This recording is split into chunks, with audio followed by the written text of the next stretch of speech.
The scent of expensive cologne and cigarette smoke hung in the air of the upscale restaurant where I worked, a toxic cloud that seemed to follow me from table to table.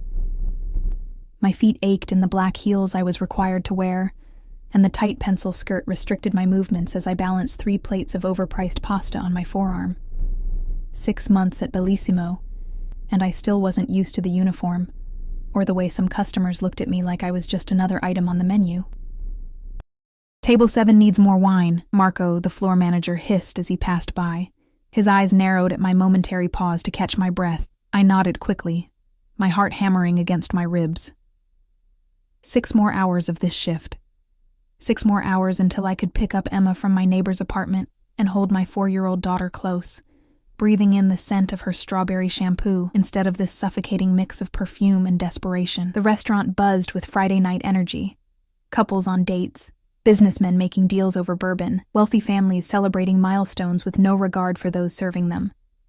I kept my head down, trying to be invisible while still being attentive enough to earn decent tips. Every dollar mattered now that I was on my own. "Excuse me, miss?" A woman with diamond earrings the size of grapes raised a manicured finger. "This risotto is overcooked. I'm so sorry, ma'am. I'll have the kitchen prepare a new one right away." I took the barely touched plate, wondering if her complaint was legitimate, or if she simply enjoyed the power of sending food back. As I turned toward the kitchen, the front doors of the restaurant swung open, letting in a blast of autumn air that sent a chill down my spine. And then I saw him. David. My ex-husband. My body froze, the plate nearly slipping from my grasp. He hadn't seen me yet. He was speaking to the hostess, one hand casually in the pocket of his tailored suit. He looked good. Too good for someone who had abandoned his family, who had drained our bank accounts before disappearing for months, only to return with divorce papers and a new girlfriend. Panic rose in my throat like bile. I couldn't face him. Not here. Not now, not in this humiliating uniform while he stood there looking like he owned the world he'd stolen from me. I scanned the room desperately for an escape route, but the kitchen was on the other side of the dining area. I'd have to walk right past him. The hostess was checking the reservation book. Any second now, she would lead him to a table, and he would see me. His eyes would widen in mock surprise, and then that smirk would appear, the one that said he'd won, that he was dining at a 5-star restaurant while I was serving in it. I made a split-second decision. Abandoning the rejected risotto on a nearby empty table, I moved swiftly toward the bar area, where a group of well-dressed men sat with their backs to the entrance. Without thinking, I slid into the empty space beside a broad-shouldered figure in a dark suit, and in a moment of pure desperation, I grabbed his hand where it rested on the bar counter. The hand I seized was warm, unexpectedly soft yet firm, with a heavy gold signet ring on the pinky finger. I felt the man stiffen beside me, but I couldn't look at him yet. My eyes were fixed on David, who was now scanning the restaurant, nodding at something the hostess was saying. "I'm so sorry," I whispered urgently to the stranger whose hand I was clutching like a lifeline. "My ex-husband just walked in, and I just can't deal with him right now. Please, just for a minute, pretend you know me." I finally turned to look at the man whose personal space I had so rudely invaded, and my breath caught in my throat. Dark eyes met mine, so intensely brown they appeared almost black in the dim lighting of the bar. They were deep-set under straight brows, observant and eerily still, like a predator assessing whether something was worth the chase. His face was all sharp angles, high cheekbones, a strong jaw darkened by 5 o'clock shadow, and lips pressed into a thin line of surprise or displeasure. I couldn't tell which. He was older than me, perhaps in his early 40s, with salt and pepper at his temples that only enhanced his aura of authority. For a terrifying moment, he said nothing, just studied me with those unsettling eyes. Then, something shifted in his expression, a decision made.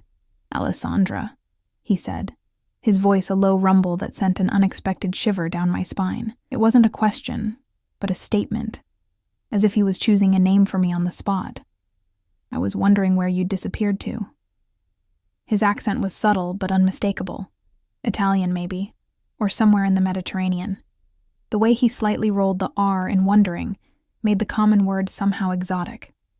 I released a breath I didn't know I was holding, relief washing over me. "Sorry to keep you waiting. I managed, my voice steadier than I expected. From the corner of my eye, I saw David being led to a table across the restaurant. He hadn't noticed me yet, but it was only a matter of time in the relatively open space. The stranger followed my gaze, his eyes narrowing slightly as they landed on David. Then, with a smoothness that seemed practiced, he shifted his body to shield me from view, simultaneously releasing my hand, only to place his own on the small of my back. The weight of it felt both protective and possessive, and despite myself, I leaned into his touch, grateful for the cover. "Is that him?" he asked, his breath warm against my ear. I nodded, not trusting my voice. "Former husband?" Another question. Another nod from me. "Recent?" "A year," I whispered. "But he's been difficult." Something dangerous flashed in the stranger's eyes. There and gone so quickly I thought I might have imagined it, his hand on my back pressed slightly firmer. "Vincent," a voice called from behind us, and I noticed for the first time that the other men at the bar were watching our interaction with curious eyes. One of them, a tall man with a scar running along his jawline, seemed particularly interested, his gaze calculating as it moved between us. "Not now, Enzo." My unexpected savior, Vincent, replied without looking away from me. His tone left no room for argument, and the man named Enzo immediately backed down, turning to mutter something to the others. I became acutely aware of the strange dynamic I had stumbled into. These weren't ordinary businessmen having drinks after work. There was something about their posture, the deference they showed to Vincent, the way other patrons seemed to give their group a wide berth without even realizing they were doing it. "Your name," Vincent said softly, his eyes still holding mine. "Your real one." I hesitated. Giving my name to a stranger felt suddenly intimate, dangerous even, but he had already helped me without question, and I was still clutching his arm like it was a piece of driftwood in a stormy sea. "Lily," I said finally. "Lily Cooper." Something like approval flickered across his face. "Lily," he repeated, as if testing how it felt on his tongue. "You work here?" I nodded, suddenly embarrassed by my waitress uniform, by the desperate situation that had led me to grab this clearly powerful man's hand. "I should get back to, you're afraid," he interrupted, his observation cutting through my attempt to retreat. "Not just of seeing your ex. You're afraid of something else." It wasn't a question, but the accuracy of his assessment startled me. How could he possibly know about the overdue rent, the threatening letters from David's lawyer about custody, the nights I lay awake wondering how I'd ever rebuild the life that had been shattered? Before I could respond, I saw David stand up from his table, heading in the direction of the restrooms, which would bring him right past the bar. "He's coming this way," I whispered, panic rising again. Vincent's response was immediate and unexpected. He raised his hand, and with a subtle gesture I almost missed, the man named Enzo moved smoothly to intercept David's path, appearing to accidentally bump into him and engage him in conversation, steering him toward a different route to the restrooms. I stared at Vincent in shock. "How did you need to leave?" he asked, ignoring my unfinished question. I can't. My shift doesn't end for hours, and I need this job. I need the money." The admission tasted bitter on my tongue. Vincent's eyes traveled over my face, taking in details I wasn't even aware were visible. The exhaustion, the worry, perhaps even the faint bruise on my cheekbone that makeup couldn't quite conceal. A parting gift from David during our last encounter, when I'd refused to let him see Emma while he was drunk. "What time do you finish?" "Midnight," I replied automatically, then immediately regretted sharing the information. He nodded once, decisively. "I'll wait." "No, that's not necessary. You've already helped enough by—" "I'll wait," he repeated, firmer this time. It wasn't an offer, but a statement of fact. "You shouldn't be alone if he decides to linger." A throat cleared behind us, and I turned to find Marco glaring at me, his eyes darting between me and Vincent, a mix of anger and nervousness on his face. "Cooper, Table 12 has been waiting for their check for 10 minutes, he snapped, though his usual bite seemed tempered by Vincent's presence. "I'm sorry, I was just—" "She was assisting me," Vincent cut in smoothly, his voice dropping to a register that somehow made Marco take a physical step back. I believe I requested her specifically. Marco's face paled visibly. Mr. Russo, I didn't realize... Of course, sir. Take all the time you need, Lily. He retreated quickly, throwing one last nervous glance over his shoulder. Mr. Russo. The name meant nothing to me, but it clearly meant something to Marco, who had never before addressed me by my first name or shown any flexibility with break times. You know my boss? I asked, confusion momentarily overriding my anxiety about David. A slight smile touched Vincent's lips, but didn't reach his eyes. I know many people in this city. It wasn't really an answer, but the way he said it made me certain I wouldn't get a clearer one. I really should get back to work, I said, reluctantly pulling away from his protective proximity. But thank you, truly. Vincent reached into his suit jacket and pulled out a business card, pressing it into my palm. It was heavy, cream-colored cardstock, with just a name and phone number embossed in dark ink. Vincent Russo. If he approaches you, call this number immediately, he said, closing my fingers around the card. Anytime. I nodded, slipping the card into the pocket of my apron, aware that I was accepting something more significant than just a phone number. The weight of his gaze followed me as I returned to my duties, somehow both comforting and unsettling. For the rest of my shift, I moved through the restaurant in a daze, hyper-aware of two things. David, who thankfully remained absorbed in his dinner date with a blonde woman I didn't recognize, and Vincent, whose commanding presence at the bar seemed to alter the very atmosphere of the room. Occasionally, our eyes would meet across the space, and each time, a strange current would pass through me, a mixture of gratitude, curiosity, and something else I couldn't quite name, something dangerous. What I didn't realize then, as I delivered plates and filled wine glasses with trembling hands, was that in my moment of desperate need, I hadn't just grabbed any stranger's hand. I had grabbed the hand of Vincent Russo, a man whose name was whispered in fear throughout the city, whose business dealings were never discussed in the open, and whose enemies had a habit of disappearing without a trace. I had grabbed the hand of a mafia boss, and unknowingly, I had just entangled my fate with his. As midnight approached, my anxiety spiraled with each passing minute. Vincent and his men had left the bar area an hour earlier, moving to a private dining room in the back of the restaurant. I told myself it was relief I felt at his departure, relief that I could focus on my job, relief that the inexplicable tension coiling in my stomach whenever his dark eyes found mine had dissipated. But as I counted out my tips in the break room, barely enough to cover Emma's daycare for 3 days, I couldn't deny the disappointment weighing on me. He had said he would wait, and I had believed him. The realization that I had put stock in a stranger's words made me angry at myself. Had I learned nothing from David's broken promises? I changed out of my uniform in the cramped employee bathroom, pulling on worn jeans and a sweater that had once been soft but was now pilled from too many washes. My reflection in the smudged mirror looked exhausted, dark circles under eyes that had forgotten how to sparkle, hair pulled back in a practical ponytail that did nothing to soften the sharp angles worry had carved into my face. "You okay, Lily?" asked Tara, another waitress, as she applied a fresh coat of lipstick. "You seem distracted tonight." "I'm fine," I lied, the words so familiar they fell from my lips without thought. "Just tired." She nodded sympathetically. "Don't forget your coat. It's gotten cold out there." I thanked her and grabbed my thin jacket from the hook, mentally calculating the bus schedule. The last bus to my neighborhood would leave in 20 minutes.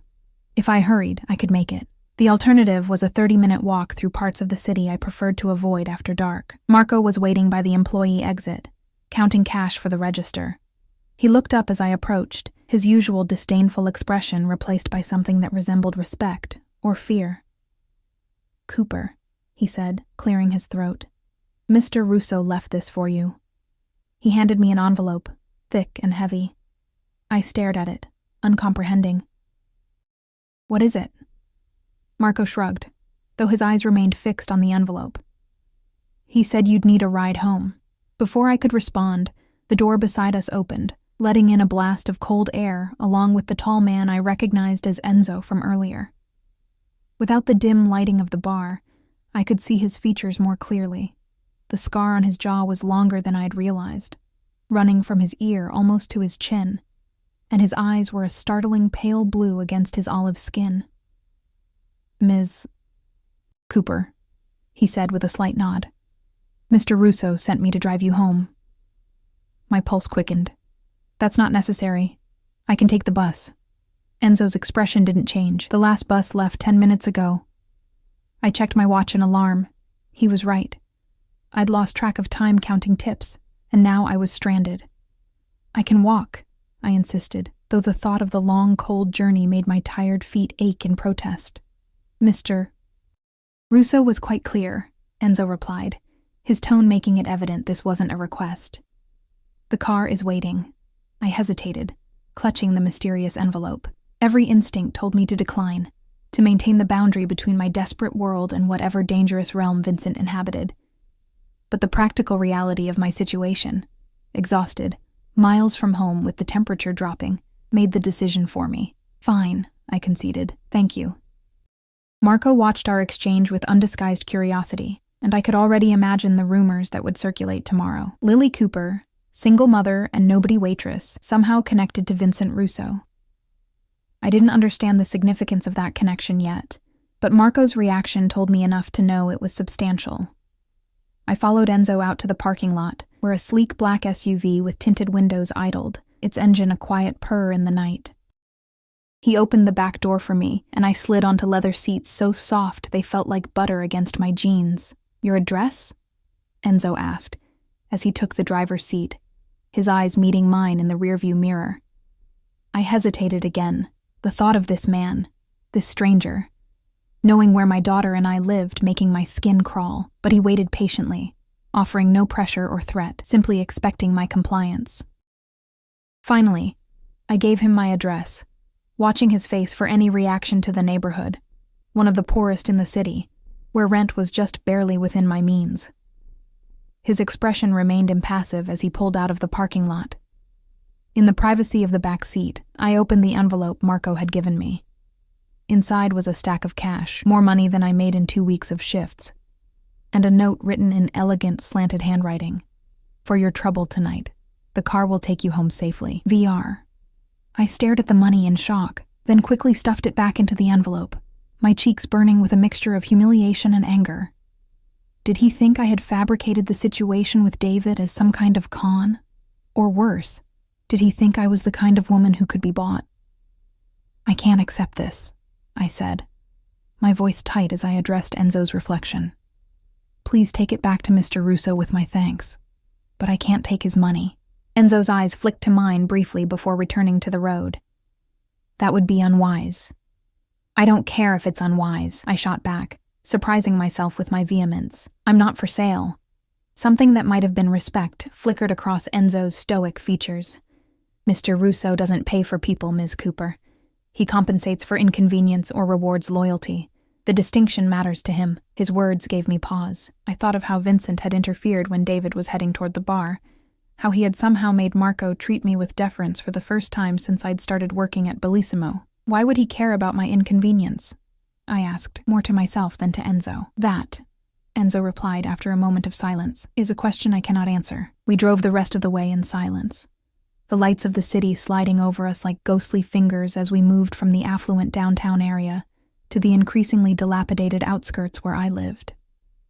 When Enzo finally pulled up in front of my apartment building, a tired 5-story walk-up with graffiti decorating its lower walls, he stepped out to open my door with the same formal courtesy he might have shown to someone arriving at a gala. "Mr. Russo would appreciate if you kept the envelope," he said as I stepped out, the cold night air immediately seeping through my thin jacket. "Consider it a gesture of goodwill." I clutched the envelope, conflicted. The money inside would cover next month's rent with enough left over for new winter boots for Emma. The practical part of me, the mother part, couldn't justify refusing it out of pride. "Thank him for the ride," I said finally, neither accepting nor rejecting the money outright. "And for earlier."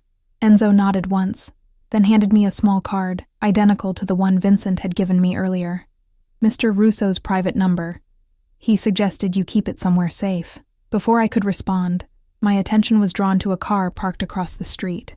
A silver Audi I recognized instantly, its engine off, but a figure clearly visible in the driver's seat. David. Fear shot through me like ice water in my veins. How had he found my new address? I'd been so careful, moving across the city and changing my phone number after the last time he'd shown up drunk, pounding on my door and screaming accusations until a neighbor called the police. Enzo followed my gaze, his posture shifting subtly. "Is that him? Your ex?" I nodded, unable to speak past the knot of terror in my throat. Without a word, Enzo moved to stand between me and the view of David's car, his hand disappearing briefly inside his jacket before returning to his side. "Go inside, Ms. Cooper. Lock your door. I'll ensure he doesn't follow." "You don't have to." "I insist." He cut me off, his voice leaving no room for argument. "Mr. Russo would be displeased if I left you unprotected." The word displeased carried a weight that sent a shiver down my spine, not for my safety, but for what it implied about Vincent's potential reaction and power. I hurried inside the building, my heart hammering against my ribs as I climbed the 4 flights of stairs to my apartment. Mrs. Patel, my elderly neighbor who watched Emma when I worked nights, opened her door at the sound of my footsteps. "She's sleeping," Mrs. Patel whispered with a warm smile. "Not a peep all night. Such a good girl." "Thank you," I breathed, trying to hide my distress as I followed her into her apartment. Emma was curled up on the fold-out couch, her dark curls splayed across the pillow, one small hand clutching her tattered stuffed rabbit. The sight of her peaceful face temporarily pushed away my fear. I gathered her into my arms, careful not to wake her, and thanked Mrs. Patel again before carrying Emma across the hall to our apartment. Once inside, I locked the door, engaged the flimsy chain, and carried Emma to the single bedroom we shared. After tucking her in, I moved to the window that overlooked the street, peering cautiously through the thin curtains. Enzo still stood beside the SUV, his tall figure illuminated by the streetlight, while David's Audi remained in the same spot. For a long moment, nothing happened. Then, as if making a decision, David's car door opened, and he stepped out. Even from this distance, I could see the belligerent set of his shoulders, the unsteady way he moved. He'd been drinking. My hand instinctively reached for my phone, ready to call 911, but I watched in frozen fascination as David approached Enzo. I couldn't hear what was said, but I saw David gesturing wildly, pointing toward the building. Toward me, Enzo remained perfectly still, his posture relaxed yet somehow menacing. Then, with a speed that startled me, Enzo closed the distance between them, leaning in to speak directly into David's ear. Whatever he said drained all the color from David's face. He stumbled back, nearly tripping over his own feet in his haste to return to his car. Within seconds, the Audi's engine roared to life, and David sped away, tires squealing against the pavement. Enzo looked up then, directly at my window, as if he had known I was watching all along. He gave a small nod before returning to the SUV and driving away, the taillights disappearing around the corner. I sank to the floor beneath the window, the envelope of cash still clutched in my hand, my mind racing. What had I done by grabbing Vincent Russo's hand? What world had I inadvertently stepped into? Sleep evaded me that night. I lay beside Emma, listening to her soft breathing, my thoughts a chaotic swirl of fear, gratitude, and an emotion I didn't want to name. A dangerous curiosity about the man whose intervention had, at least for tonight, kept David at bay. Morning came with the soft patter of rain against the window, and Emma's small hands patting my cheeks. "Mommy, wake up. It's Pancake Saturday." I forced a smile, pushing away the exhaustion. "That's right, baby. Pancake Saturday it is." As Emma chattered about what shapes she wanted her pancakes in, I moved through our morning routine on autopilot, my mind still replaying the events of the previous night. The envelope of cash sat on top of the refrigerator where I'd placed it, both out of Emma's reach and out of my direct line of sight, as if not seeing it would somehow make the moral dilemma it represented disappear. After breakfast, while Emma was engrossed in her favorite cartoon, I finally allowed myself to count the money properly. $5,000. More than enough for rent, for new winter clothes for Emma, for the dental work I'd been postponing, and still have some left over. Money that could change everything, at least temporarily. Money from a man who, if Marco's reaction and Enzo's deference were any indication, was not someone I should be involved with. I was still staring at the cash when my phone buzzed with a text from an unknown number. "Did you sleep well, Lily? VR." My heart leaped into my throat. How had he gotten my number? I hadn't given it to him or to Enzo. The implication that he could so easily access my personal information sent a chill through me. Yet there was also a traitorous warmth at the thought that he had bothered to check on me. Before I could decide whether to respond, another text came through. "Your ex won't be a problem anymore. Consider it handled." My fingers hovered over the keyboard, a dozen responses forming and dissolving in my mind. Finally, I typed, "I don't know what Enzo said to him, but thank you. I should tell you, though, that I can't accept the money." His response was immediate. "We'll discuss it tonight, 8 p.m. I'll send a car. Not a request, but a statement. An assumption that I would comply." The presumption should have angered me, but instead, I felt a flicker of anticipation, quickly smothered by practical concerns. "I can't. I have my daughter." There was a longer pause before his next text. "Bring her. She'll be safe." I stared at the message, shock rendering me momentarily speechless. Bring Emma to meet a man I knew nothing about, a man who was clearly involved in activities outside the law. It was unthinkable. "That's not possible. I'm sorry." This time, the pause stretched for so long I thought he had given up. Then, "Your daughter will remain with Enzo's sister Maria, in the garden room. She's a certified childcare provider. You and I will dine separately. This is important, Lily. Please." The please caught me off guard. It was the first time his communications had included anything resembling a request, rather than a command. And beyond that, the thoroughness of his planning, a certified childcare provider, suggested he had anticipated my objections. "Mommy, can I have juice?" Emma's voice pulled me from my thoughts. As I poured apple juice into her favorite sippy cup, decorated with faded princesses, I weighed my options. I could refuse Vincent's invitation, return the money somehow, and hope that David had been scared off permanently. Or I could meet with Vincent, understand what exactly had transpired, and perhaps gain some clarity on why this powerful man had taken such an interest in my problems.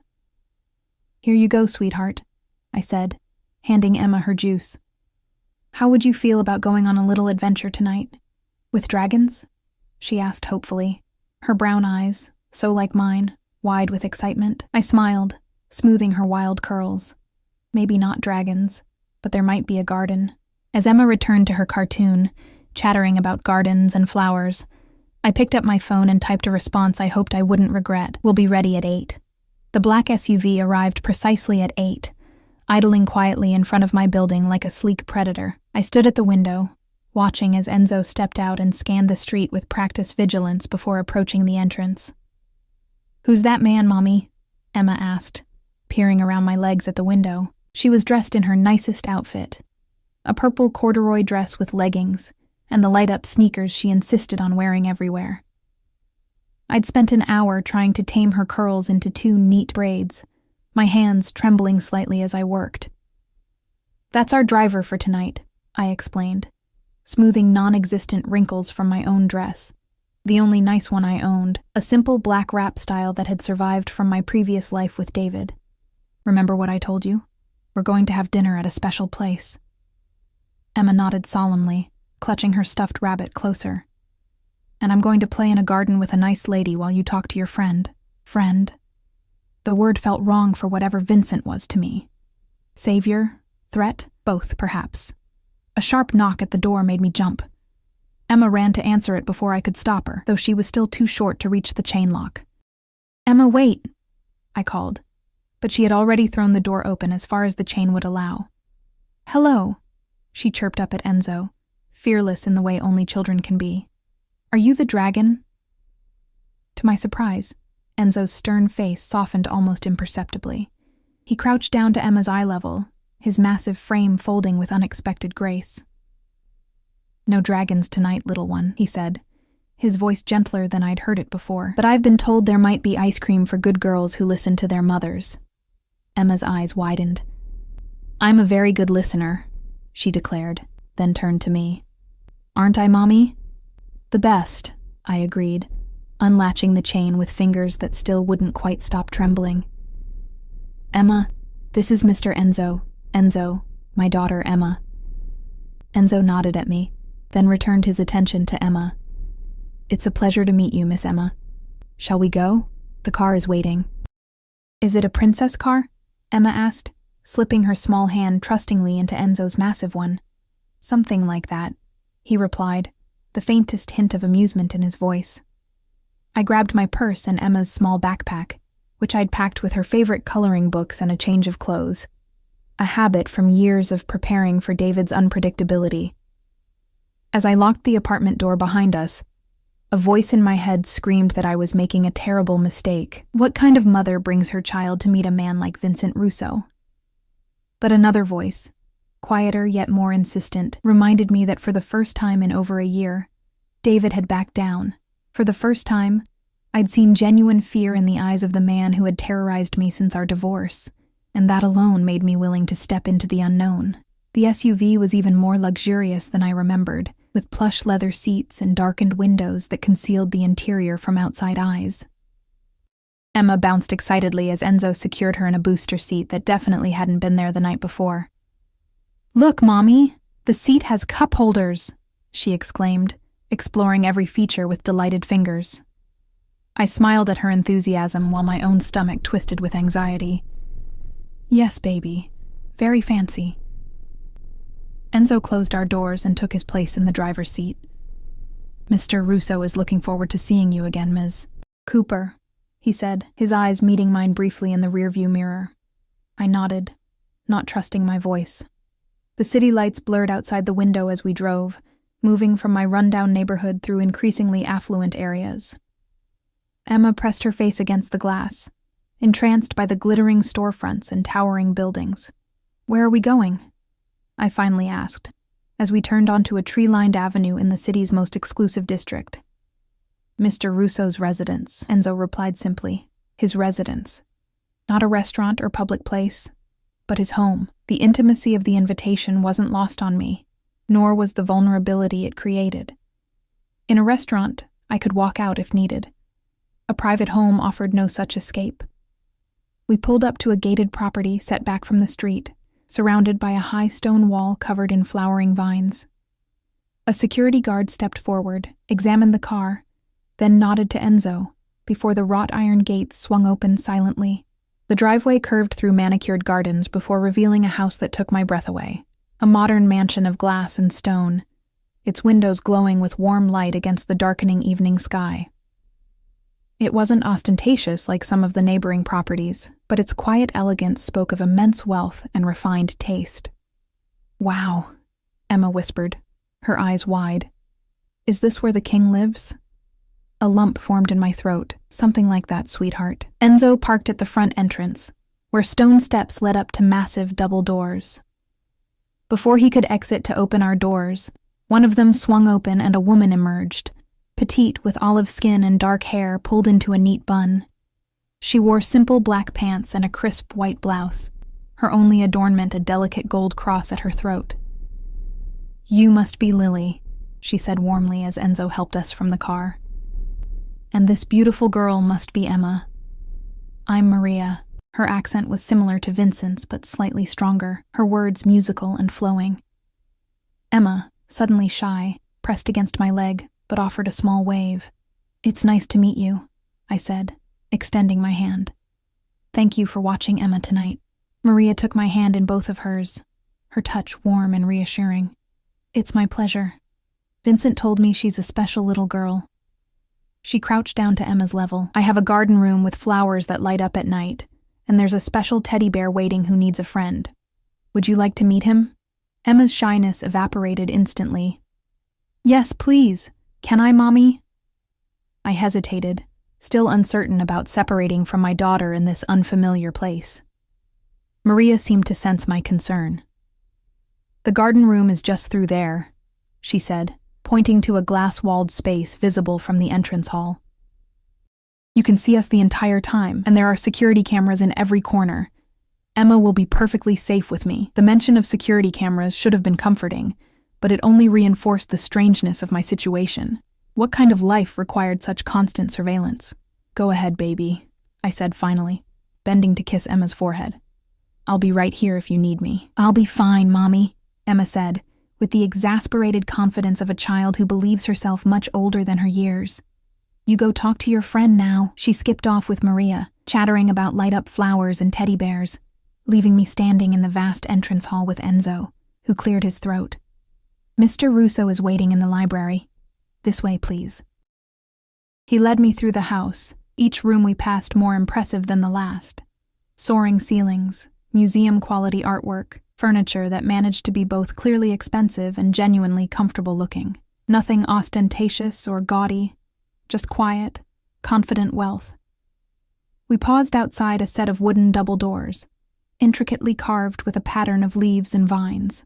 "Mr. Russo values his privacy," Enzo said, his voice low. "What you see and hear tonight should remain between you and him." It wasn't quite a threat, but the message was clear. "I understand," I replied, though I wasn't sure I did. "Not really." Enzo nodded, apparently satisfied, and opened one of the doors, gesturing for me to enter. The library was breathtaking. 2 stories of bookshelves reaching toward a coffered ceiling, a spiral staircase of wrought iron connecting to a balcony that circled the upper level. A fire crackled in a stone fireplace at one end, casting dancing shadows across leather-bound volumes and illuminating the man who stood before it. Vincent Russo turned as I entered, and my heart stuttered in my chest. Outside the dim lighting of the restaurant, he was even more striking, tall and broad-shouldered in a charcoal suit that fit him perfectly, his dark hair combed back from a face that belonged on ancient Roman coins. Power radiated from him like heat from the fire, invisible but undeniable. "Lily," he said, my name in his accented voice sending an unexpected shiver down my spine. "Thank you for coming." The door closed behind me with a soft click, and I suddenly felt very alone, very far from the world I knew.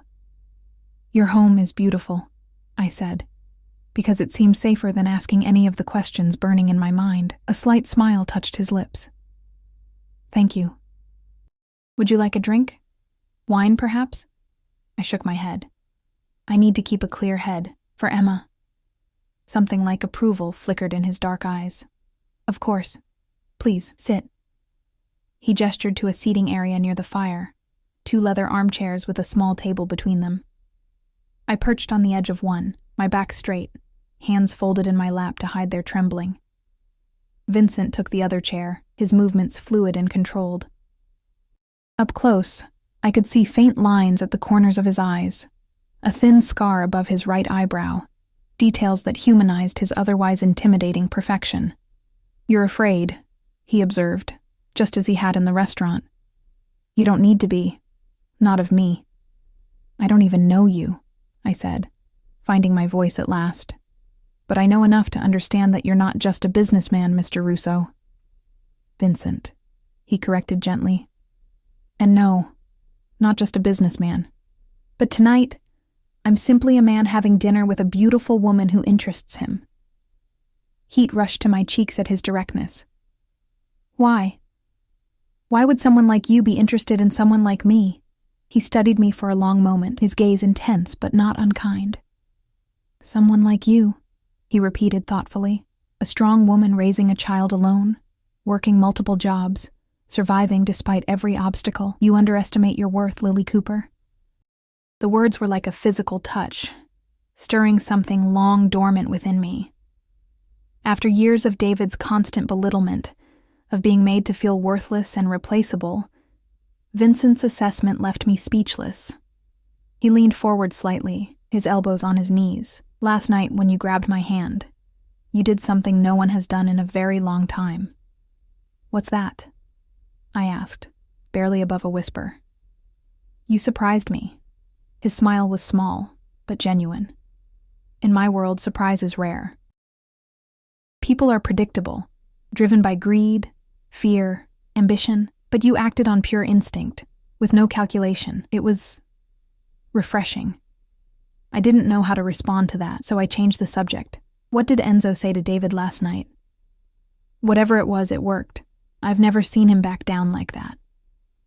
Vincent's expression hardened, the warmth vanishing so completely it was as if it had never existed. He told your ex-husband that if he ever approached you or Emma again, there would be consequences he couldn't imagine. And David believed him. People tend to believe Enzo. Vincent's tone was matter of fact. Your ex-husband is a coward who preys on those he perceives as weaker than himself. Show him real power, and he crumbles. I thought of David's face as he fled, the genuine fear in his eyes. Will he stay away? Yes, Vincent said with absolute certainty. He's been made to understand that you and Emma are under my protection now. The phrase sent conflicting emotions through me. Relief at the thought of David's torment ending, but also apprehension at what under my protection might entail. I appreciate what you've done, I said carefully, but I can't be indebted to you. The money, the car rides, the threats to David. It's too much. I don't have anything to offer in return. Vincent's eyes darkened. I'm not looking for repayment, Lily. Everyone wants something, I insisted, years of hard lessons making me cynical, especially men with power. He nodded slowly, acknowledging the truth in my words. What I want is simple. Dinner, conversation, your company, freely given. Just dinner? I couldn't keep the skepticism from my voice. A hint of amusement crossed his face. For now, I find that I enjoy your presence, your honesty. It's rare in my world. Before I could respond, a soft knock at the door interrupted us. Vincent called out something in Italian, and the door opened to reveal an older man in the uniform of a butler. Dinner is served, sir, he announced with a slight bow. Vincent stood, extending his hand to me. Shall we? I hesitated only briefly before placing my hand in his, allowing him to lead me from the library. We passed through a formal dining room with a table that could seat 20, but Vincent guided me instead to a smaller, more intimate space. A glass-enclosed terrace overlooking the illuminated gardens. A table for two was set with fine china and crystal, candles flickering in the center. Through the glass walls, I could see the garden room where Emma was playing with Maria, surrounded by flowers that indeed seemed to glow with soft, changing colors. My daughter's laughter was faintly audible, the sound easing some of my anxiety. She's safe, Vincent said, following my gaze. Maria is my sister. There's no one I trust more with children. Your sister? I asked, surprised by this personal detail. He nodded, pulling out my chair. Yes, she was a kindergarten teacher before. He paused, before certain events made it safer for her to work privately. As I sat, I caught a glimpse of something on Vincent's wrist. A tattoo partially visible beneath his suit sleeve, intricate lines in dark ink. He noticed my gaze and smoothly adjusted his cuff to cover it. The butler appeared with the first course, a delicate soup that smelled of saffron and the sea. As we ate, Vincent steered the conversation to lighter topics. Books we'd read, places we'd traveled. My list embarrassingly short compared to his. Music we enjoyed. He was surprisingly easy to talk to, intelligent and attentive, asking questions about Emma and listening with genuine interest to my answers. By the time dessert arrived, a chocolate confection that melted on my tongue, I had almost forgotten the circumstances that had brought me here. Almost. Your ex-husband, Vincent said abruptly, setting down his wineglass. He did more than just leave you, didn't he? The sudden change of topic jarred me. What do you mean? Vincent's eyes were dark and knowing. The way you flinched when the waiter dropped a plate tonight, the bruise on your cheekbone that you tried to cover with makeup, the fear in your eyes when you saw him at the restaurant. Not just discomfort, but terror. I looked down at my plate, shame washing over me, though I knew it shouldn't be mine to bear. It wasn't always bad, I said quietly. In the beginning, he was charming, successful, everything I thought I wanted. But after Emma was born, things changed. He started drinking more, staying out late. When I questioned him, he'd get angry. Vincent remained silent, allowing me to continue at my own pace. The first time he hit me, he cried afterward, promised it would never happen again. I believed him. I gave a bitter laugh. By the third time, there were no more tears, no more promises, just accusations that I had provoked him, that I deserved it. No one deserves that, Vincent said, his voice low and dangerous. No one. I tried to leave once, before the divorce. He found us at my mother's house and I swallowed hard. He broke my wrist, said if I ever took Emma from him again, he'd kill me and take her himself. Vincent's hand tightened around his wine glass, the only visible sign of his anger. When did you finally get away? When he met someone else? Younger, prettier, no child to complicate things. He filed for divorce, emptied our accounts, and left me with nothing but debts and a restraining order that he ignored whenever it suited him. I forced myself to meet Vincent's gaze. Until last night, whatever Enzo said to him worked better than any court order ever did. Vincent was silent for a long moment, his expression unreadable. Then he reached across the table and with gentle fingers traced the fading bruise on my cheekbone. "This will never happen again," he said, each word weighted with promise. Not while I draw breath. The intensity in his voice, in his eyes, should have frightened me. Instead, I felt something shift inside me. A wall crumbling. A door opening to possibilities I'd thought forever closed. "Why?" I whispered.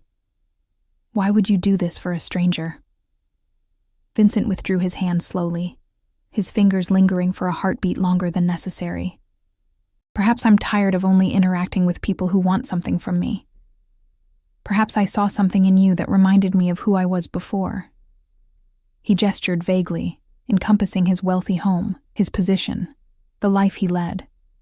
"Before you became whatever you are now?" I finished for him. A smile touched his lips, sad and knowing. "Yes, before that." "And what are you, Vincent?" I asked, the question that had hovered between us since our first meeting. He held my gaze steadily. "I think you know." I did know, or at least I suspected. The deference people showed him, the power he wielded, the security that surrounded him, all pointed to something outside the boundaries of normal business. "Does it matter?" he asked softly. "Tonight? In this moment?" Before I could answer, the sound of running footsteps approached, and Emma burst onto the terrace, her eyes bright with excitement. "Mommy! The flowers changed colors when I touched them. And the teddy bear talks." She skidded to a stop when she noticed Vincent, suddenly shy again. Vincent smiled at her, the expression transforming his face, softening the hard edges. "Hello, Emma. I'm Vincent. Your mother has told me what a brave, smart girl you are." Emma studied him with the frank curiosity of childhood. "Are you the king? This looks like a castle," Vincent laughed. A rich, warm sound I hadn't heard from him before. "Not a king, no. Just a man with a big house." "Emma!" Maria appeared in the doorway, slightly breathless. "I'm sorry, Vincent." She ran ahead when I told her we were coming to say goodnight. "It's fine, Maria," Vincent assured her, his eyes still on Emma. "Miss Emma is welcome anywhere in my home." Emma beamed at this pronouncement, then yawned widely, the excitement of the evening catching up with her. "I think it's past someone's bedtime," I said, standing and smoothing Emma's wild curls, which had mostly escaped their braids. "Can we come back tomorrow?" Emma asked sleepily, leaning against my leg. "I want to see the flowers again." I glanced at Vincent, uncertain how to respond. To my surprise, he crouched down to Emma's eye level, his movements careful, as if trying not to frighten her. "The flowers will be here whenever you want to see them," he told her seriously. "You and your mother are always welcome." Emma nodded, satisfied with this answer, and allowed Maria to lead her away to wash her hands before we left. As their footsteps faded, Vincent turned to me. "She's remarkable," he said. "She has your spirit." "Thank you," I replied, warmth spreading through my chest at his praise of my daughter. "She's everything to me." Vincent nodded, understanding in his eyes. "Family is everything," he agreed, and something in his tone suggested he meant this as more than just a platitude. As we walked through the house toward the entrance, Vincent slightly ahead of me, I noticed for the first time a subtle limp in his gait. Barely perceptible, but there if you were looking closely. Another humanizing detail about this enigmatic man. At the door, Emma was already half asleep in Maria's arms. Vincent instructed Enzo to bring the car around, then turned to me. "I'd like to see you again, Lily." he said, his voice low enough that only I could hear. Not out of obligation or gratitude, just you and me, getting to know each other better. I should have said no. I should have thanked him for his help and walked away from whatever dangerous world he inhabited. But standing there in the warm light of his home, with Emma safe and David no longer a looming threat, I found myself nodding. I'd like that too, I admitted, surprising myself with the truth of it. Something flickered in his eyes, relief, perhaps, or satisfaction. He reached into his pocket and handed me a small velvet box, a gift, he said, when I hesitated to take it. Nothing extravagant, I promise. I accepted the box but didn't open it, tucking it into my purse instead. Thank you, for everything.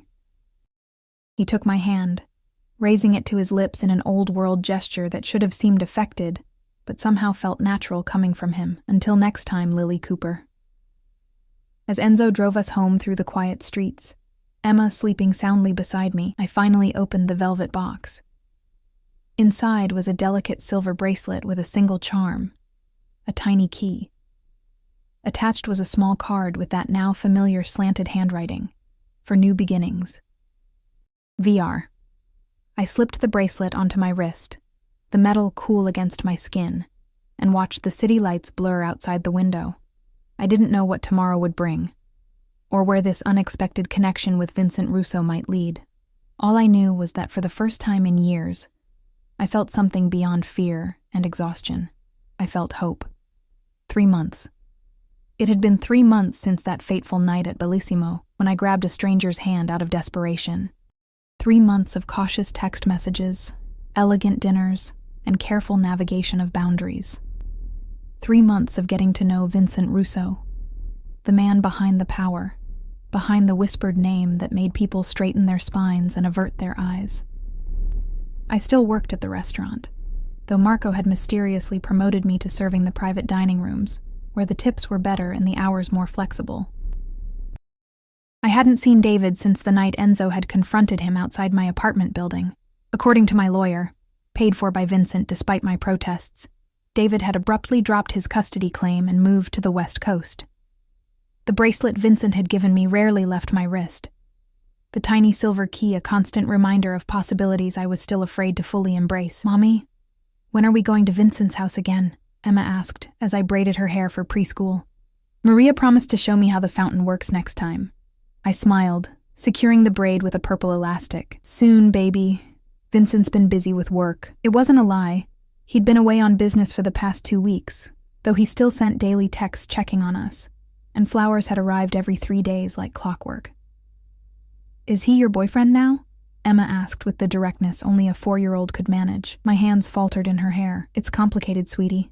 "That's what grown-ups say when they don't know the answer," she replied wisely, making me laugh despite my discomfort with the question. The truth was, I didn't know what Vincent and I were to each other. We had shared meals, conversations, even a few brief touches, his hand on the small of my back, my fingers brushing his when he handed me a glass of wine. But he had never pushed for more, had respected the careful distance I maintained, even as something undeniable grew between us. I knew what he was, or at least I had pieced together enough. The hushed phone calls he excused himself to take, the men who watched the perimeter of any restaurant where we dined, the way certain people in the city treated me differently once they realized my connection to him. Vincent Russo was powerful in ways that existed outside the law, and that knowledge should have sent me running. But there was another side to him, the man who listened intently when I spoke of my dreams of returning to college someday, who remembered Emma's favorite ice cream flavor, who spoke of his deceased parents with such raw grief it made my heart ache. That man was someone I was finding it increasingly difficult to keep at arm's length. After dropping Emma at preschool, I returned to our apartment to find a sleek black envelope propped against our door. My name was written across it in Vincent's distinctive handwriting. Inside was a single sheet of heavy cream stationery. "Lily, I've returned early and would very much like to see you. There are matters we need to discuss. Enzo will pick you up at 7 p.m., if that's agreeable. Emma is welcome, as always. But if you prefer, Maria can come to your apartment instead. Vincent." The formality of the note, so different from his usual warm texts, sent a ripple of unease through me. Matters we need to discuss sounded ominous, final. Had he grown tired of my hesitation? Of the complicated logistics of dating a single mother? Or was it something else entirely?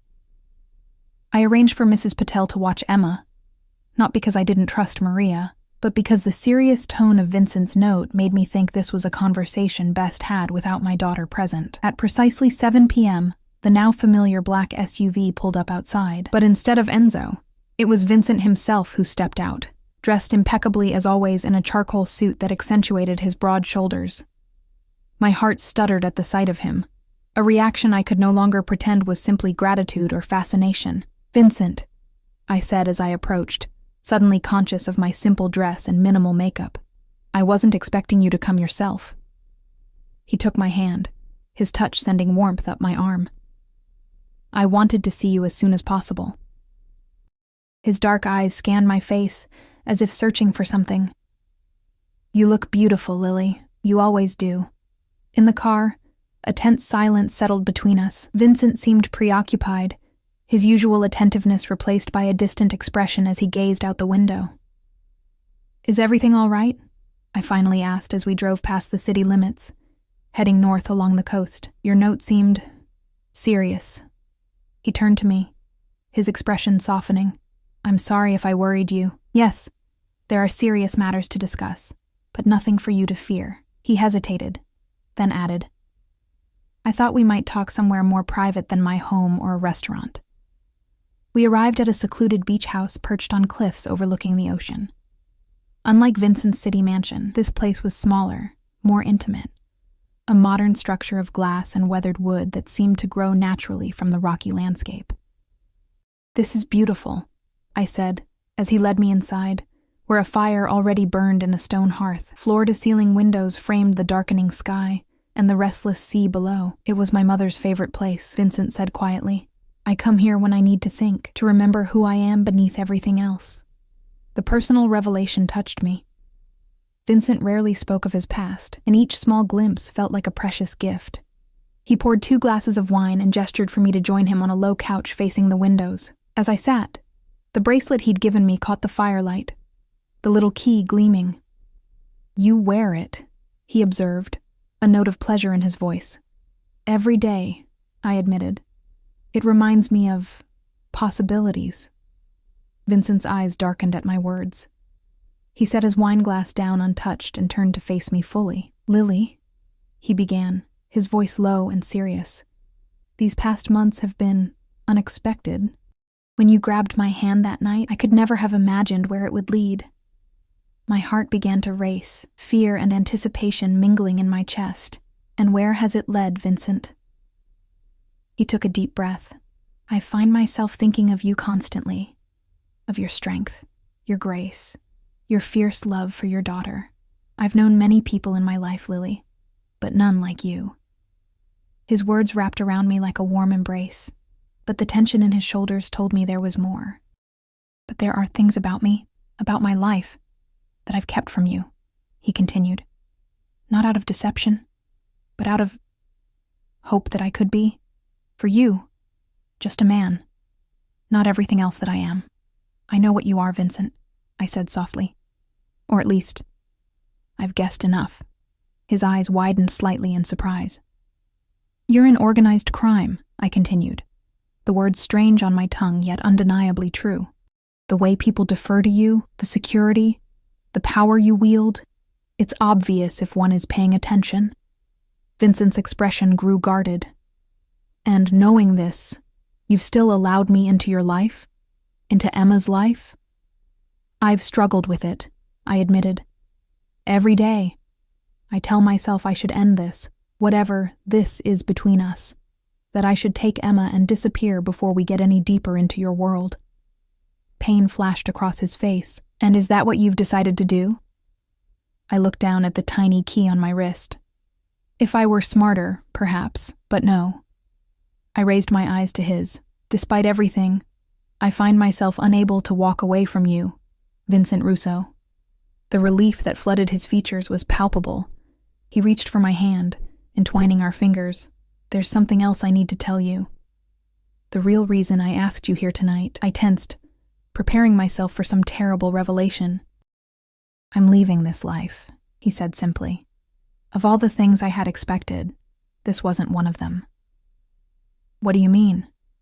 Vincent's thumb traced circles on my palm as he spoke. For the past year, I've been carefully extracting myself from certain business interests, transferring control to trusted lieutenants, legitimizing what can be legitimized, severing ties with what cannot.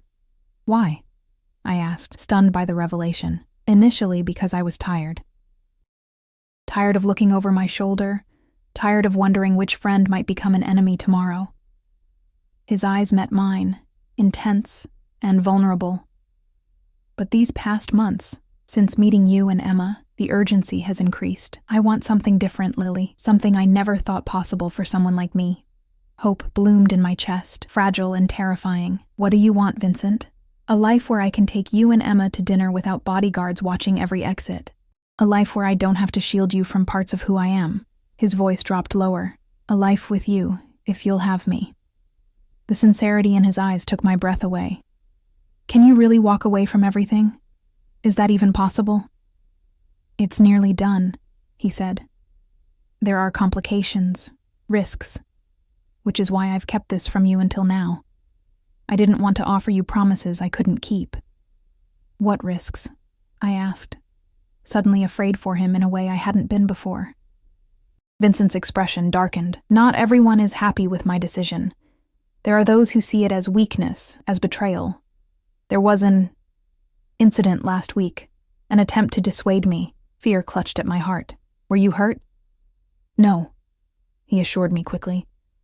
But it's why I came back early, why I needed to see you, to make sure you and Emma were safe, and to ask you something important. He shifted, reaching into his pocket to withdraw a small box, similar to the one that had held the bracelet, but smaller still. My breath caught in my throat. I'm not offering marriage, not yet, he said, correctly reading my expression. That would be presumptuous, given all that remains unresolved. But I am offering a promise. He opened the box to reveal a ring. Not a diamond, but a deep blue sapphire set in platinum, elegant and understated. This was my grandmother's, Vincent explained. She gave it to me before she died and told me to give it only to a woman of true strength and courage. His eyes held mine, intense and earnest. I can think of no one who embodies those qualities more than you, Lily. Vincent, I whispered, overwhelmed by the gesture and all it implied. I'm asking for your patience while I finish what I've begun, he continued. For your trust that I can become the man you and Emma deserve. And when it's done, if you still want me, then we can discuss more permanent arrangements. Tears blurred my vision. You're really leaving it all behind? For us? He took my face in his hands, his touch infinitely gentle. For us. For the chance at a life I never thought I could have. But Lily, you need to understand, there may be danger in the transition. I've taken precautions, but I can't guarantee absolute safety. Is that why you brought me here instead of your home? You're worried someone might target me to get to you? Vincent nodded grimly. After the attempt last week, I've increased security around you and Emma, though you may not have noticed. Enzo's men have been watching your apartment, your workplace, Emma's preschool. I should have been frightened by this revelation, but instead, I felt a strange calm. How long until it's finished? This transition? 2 months, perhaps 3. I've moved most of my legitimate assets offshore. Once the final arrangements are complete, we could go anywhere. Italy, France, wherever you and Emma would be happy. Leave the country? The idea was both terrifying and exhilarating. Emma's never even been on a plane, Vincent smiled, the expression softening his features. She'd love Italy. Children are treasured there, and you. You would bloom in the Mediterranean sun, away from memories of David, away from the struggle of making ends meet. The future he painted was so tempting. A clean slate, a new beginning, safety and security for Emma. But there was one question I needed answered first. Why me, Vincent? Of all the women you could have chosen, educated, sophisticated women from your world, why a struggling waitress with a complicated past and a 4-year-old daughter? Vincent was quiet for a moment, considering his answer. When he spoke, His voice was low and fervent, because when you grabbed my hand that night, you weren't seeing Vincent Russo, the man people fear.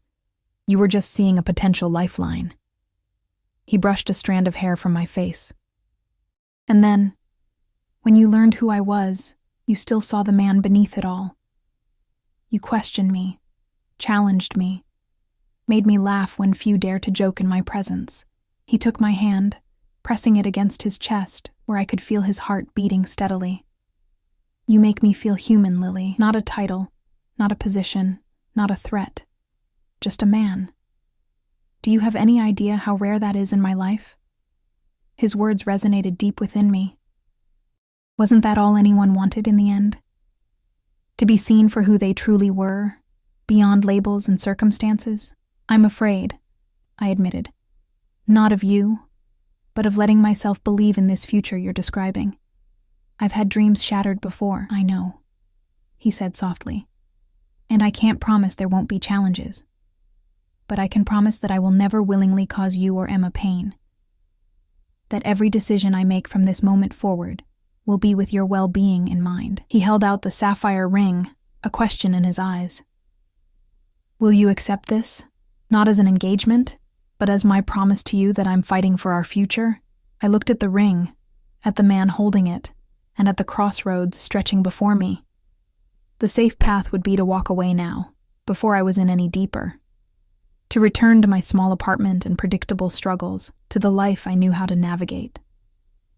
But as I gazed into Vincent's eyes, I saw something I'd been searching for since long before David had shattered my trust. I saw home. Yes, I whispered, extending my hand. I accept your promise, Vincent, and I make one in return, to believe in the future you're fighting for. To trust that what we've found is worth the risk. He slipped the ring onto my right hand. A promise, not yet an engagement. And the sapphire caught the firelight, sending blue sparks dancing across our skin. Vincent raised my hand to his lips, pressing a kiss to my knuckles, then to the inside of my wrist, where my pulse raced beneath the bracelet he'd given me. Lily, he murmured, my name a prayer on his lips, and then, finally, after months of careful distance and restrained touches, Vincent kissed me. His lips were warm and firm against mine, his hand cradling my face with a tenderness that made my heart ache. I melted into him, all my doubts and fears temporarily silenced by the rightness of being in his arms. When we parted, breathless and dizzy, the world outside had darkened completely, leaving only our reflections in the glass and the distant shimmer of stars above the ocean. I should take you home, Vincent said reluctantly, his forehead resting against mine. Emma will be waiting.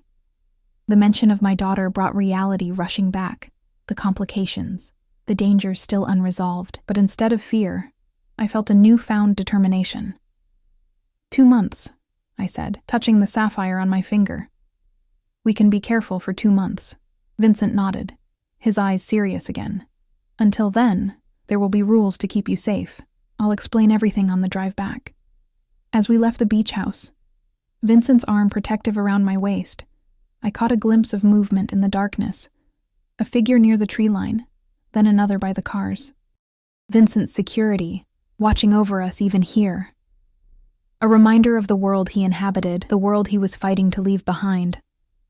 In the car, Vincent explained the security measures he'd implemented, the men watching our apartment, the secure phone he wanted me to carry, the safe house prepared if anything went wrong. I listened carefully, understanding that these precautions weren't signs of his world intruding on mine, but his way of shielding me from it while he dismantled his empire.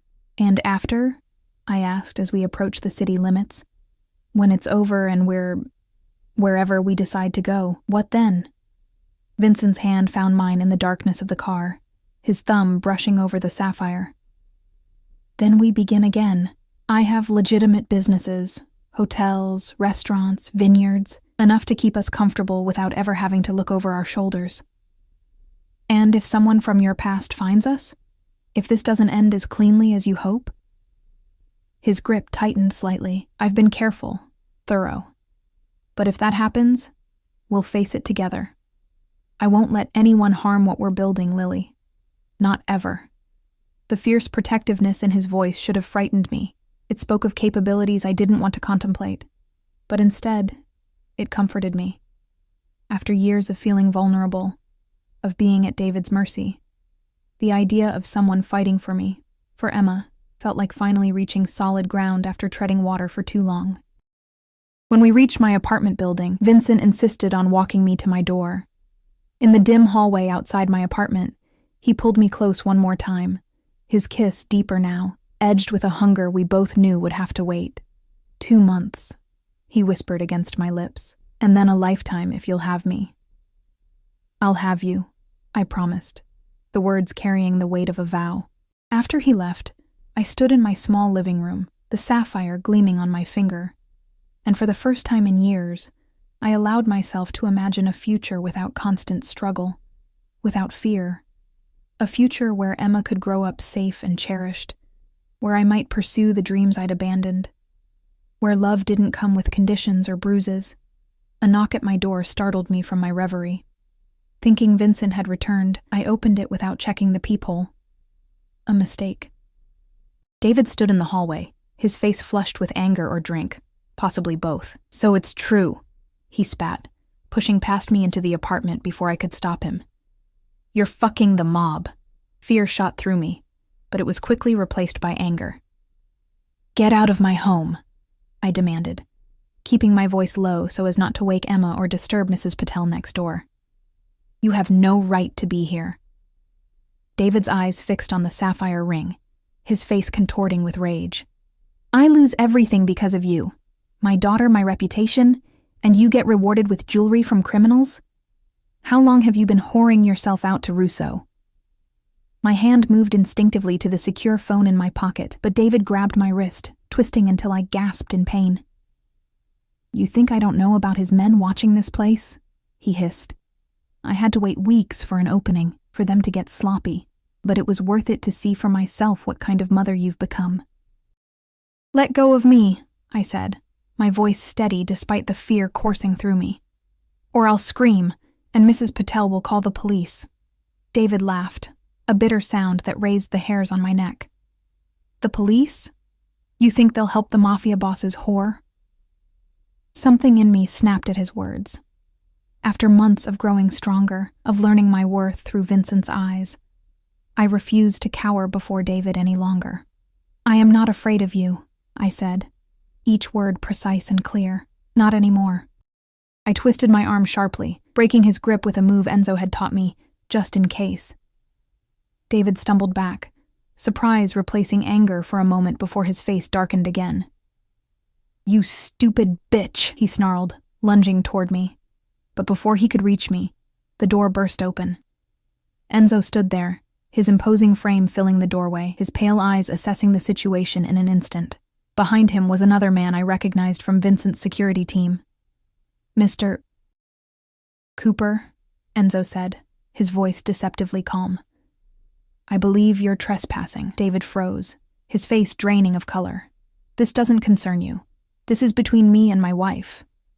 Ex-wife, I corrected sharply.